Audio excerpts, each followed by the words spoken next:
ay zipper naman. I-insert natin yung zipper. Ifo-fold natin online and then insert natin yung zipper. Mas maganda. Okay. Then, i-insert natin yung zipper. Mas malaki yung right side. Mas maliit naman yung left side. Okay. So, after basting, i-stitch na natin sa machine. Okay. So, see to it na maiwasan natin yung metal ng zipper because masisira ang ating makina kapag na tamaan ng karayom. Yan. Backing sa first. And then kapag ka ang head ay matatamaan mo, ibaba mo lang. Then continue the stitching. Pag matatamaan mo na naman ulit siya, o di itaas mo naman para ka lumampas. So, right on the opening of the zipper, ito markingan natin para makita. Doon ka na magko-corner. Yan.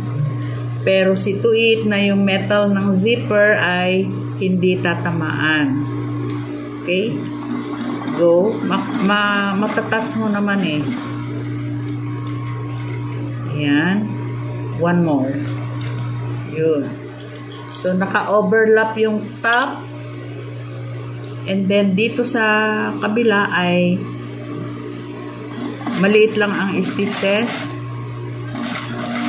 Dapat nakukuberan yung kanyang zipper teeth.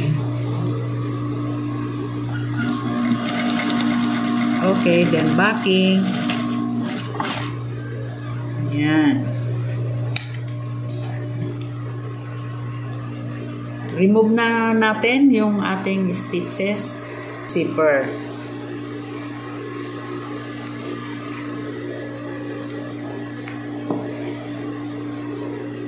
Remove the basting thread. Okay? So, pag sarado natin, meron pang basting. Pag sarado natin, dapat hindi naka-smile yung kanyang zipper. Yan. Ganyan dapat, ha? And then, kailangan wala siyang kulubot dito sa may zipper break. And, tingnan natin, pag spread natin ng allowance, pwede namang plancha lang, pero pwede namang ikakat. Pag kinat natin, halimbawa ganyan, no? Pag kinat natin, huwag namang isasagad. Tapos tatahiin yung kanyang allowance para hindi na naghihimulmol. Ganito, dito sa bandang ito, pa-fold dito, and then din sa kabila naman pa-ilalim ang kanyang allowance. Kaya wala siyang makikitang allowance. Ganun, no? O, ito yung allowance niya, nasa ilalim. Ito yung allowance nito, nasa ilalim. Then, luto ng ng plancha. And then, doon sa kabila, doon sa